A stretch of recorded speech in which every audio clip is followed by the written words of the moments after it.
Welcome to our channel mister సిసింద్రి. Andhra Pradesh మాజీ దివంగత ముఖ్యమంత్రి వైఎస్ రాజశేఖర్ రెడ్డి 75వ జయంతి ఈరోజు. వైఎస్ రాజశేఖర్ రెడ్డికి ఏపీ ప్రజలకి విడదీయలేని అనుబంధం అయితే అలాగే ఉంది. ప్రస్తుతం మన మధ్యన లేరు, కానీ ఎంతోమంది ప్రజల గుండెల్లో ఆయన ఇప్పటికీ జీవిస్తూనే ఉన్నాడు. ఈ నేపథ్యంలో 2004-2009 మధ్య ఉమ్మడి ఆంధ్రప్రదేశ్ ముఖ్యమంత్రిగా పనిచేసిన వైఎస్ రాజశేఖర్ రెడ్డి యువత కోసం చేసిన అత్యంత ముఖ్యమైన 10 మంచి పనుల గురించి ఇప్పుడు తెలుసుకుందాం. దేశ భవిష్యత్ యువత మీద ఆధారపడి ఉంటుంది అని దివంగత వైఎస్ఆర్ ఎక్కువగా నమ్మేవారు. అందుకే విద్యార్థులు యువత కోసం అనేక పథకాలు, నిర్ణయాలు తీసుకొని వాటిని తూచా తప్పకుండా అమలు చేయగలిగారు. భవిష్యత్తును బంగారంగా మలిచేందుకు పాటుపడి యువతకి చుక్కానిలా మారారు. 1. యువతకు చేసిన 10 మంచి పనుల వివరాల్లోకి వెళ్తే, ముందుగా మంచి చదువు లభిస్తే విద్యార్థుల జీవితాలు మెరుగుపడతాయి వైఎస్ రాజశేఖర రెడ్డి గారు నమ్మేవారు. అందుకే జాతీయ స్థాయి విద్యా సంస్థలైన ఐఐటిని మెదక్ జిల్లా కందిలో ఏర్పాటు చేయించారు. అలాగే కృష్ణా జిల్లా నూజివీడు, వైఎస్ఆర్ జిల్లా ఇడుపులపాయ, ఆదిలాబాద్ జిల్లా బాసరలో IIITలను నెలకొల్పారు. ప్రతిష్టాత్మక బిట్స్ పిలానీ విద్యా సంస్థ, జాతీయ న్యాయ విశ్వవిద్యాలయాలను ఏర్పాటు చేయగలిగారు. ఈ విద్యా సంస్థలకి మౌలిక వసతులు కల్పించేందుకు భూములు, నిధుల్ని సమకూర్చారు.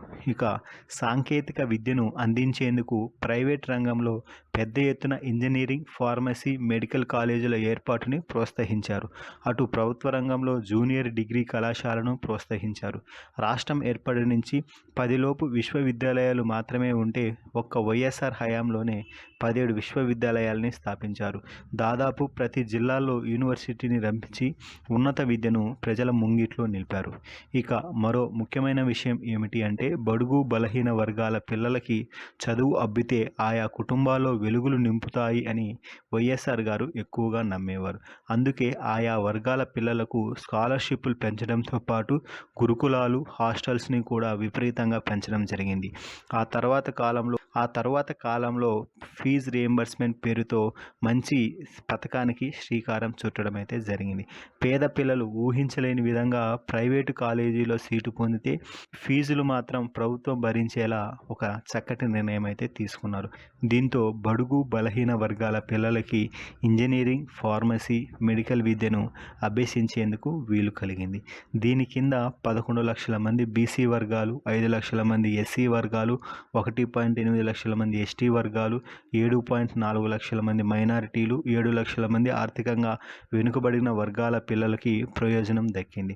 ఒక్క 2009-10 ఆర్థిక సంవత్సరంలోనే 2,500 కోట్లు వెచ్చించి ఫీజు రియంబర్స్మెంట్ అమలు చేశారు వైఎస్ఆర్ గారు. ఇక మరో ముఖ్యమైన విషయం, ఉమ్మడి రాష్ట్రంలో వైఎస్ఆర్ అధికారంలోకి వచ్చాక పబ్లిక్ సర్వీస్ కమిషన్కి జవసత్వాలు కల్పించారు. పెద్ద ఎత్తున నోటిఫికేషన్లు వెలువడ్డాయి. 17,000 పోలీస్ నియామకాలు, 50,000 టీచర్ నియామకాలు జరిగాయి. ఇక వైఎస్ఆర్ హయాంలో జలయజ్ఞం పెద్ద ఎత్తున జరగటంతో 1,00,000 మందికి ఉపాధి దొరికింది. రాజశేఖర్ రెడ్డి ముఖ్యమంత్రి అయ్యాక ఒక్క ఇందిరమ్మ ఇళ్ల పథకం కిందనే 38,000 మందికి ఉపాధి లభించింది.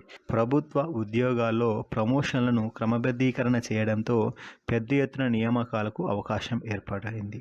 ప్రైవేటు రంగంలో ఉపాధి కల్పించేందుకు వైఎస్ రాజశేఖర్ రెడ్డి ఎంతో చొరవ చూపించారు. రాజీవ్ ఉద్యోగశ్రీ పథకం కింద నైపుణ్య కల్పనకు మార్గం సుగమం చేశారు. 10 లక్షల మంది ఉద్యోగాలు కల్పించేందుకు రంగం సిద్ధం చేశారు. వివిధ జిల్లాల కేంద్రాల్లో వీటిని ఏర్పాటు చేయడం, ఉపాధి మార్గాలని సరళతరం చేశారు. ప్రైవేటు రంగంలో పరిశ్రమలను ప్రోత్సహించి ఉపాధి మార్గాలని వేగవంతం చేశారు. 2004-2008 మధ్య కాలంలో 2.14 లక్షల ఉద్యోగాల్ని కల్పించడం అయితే జరిగింది. ప్రత్యేక ఆర్థిక మండళ్లను విరివిరిగా మంజూరు చేశారు. వీటిలో పూర్తిగా పారిశ్రామిక యూనిట్లను స్థాపిస్తే దాదాపు 25 లక్షల ఉద్యోగాలు ఏర్పడతాయని అంచనా. వైఎస్ఆర్ చొరవతో రియల్ ఎస్టేట్, నిర్మాణ రంగం, ఉత్పాదన రంగం కలకలలాడాయి. దీంతో పెద్ద ఎత్తున ఉపాధి మార్గాలు సుగమం అయ్యాయి. దివంగత వైఎస్ఆర్ హయాంలో ఐటీ అనుబంధ రంగాలు కలకలలాడాయి. 2005లో నూతన ఐటీ విధానాన్ని ప్రవేశపెట్టారు. దీన్ని విజయవంతంగా అమలు చేయడంతో ఐటీ ఎగుమతుల్లో రాష్ట్రం దేశంలోనే అగ్రస్థానంగా నిలిచింది. హైదరాబాద్తో పాటు విశాఖ, తిరుపతి, వరంగల్, విజయవాడలో ఐటీని వేగవంతం చేశారు. ఐటీ ఎగుమతుల్లో జాతీయ వృద్ధి రేటు 32% ఉంటే ఏపీలో 41% సాధించారు. ఐటీ కంపెనీలను ప్రోత్సహించడంలో, సేవా రంగంలో పెద్ద ఎత్తున ఉద్యోగాలను కల్పించారు వైఎస్ రాజశేఖర రెడ్డి గారు. జోహార్ వైఎస్ఆర్, జోహార్ డాక్టర్ వైఎస్ఆర్.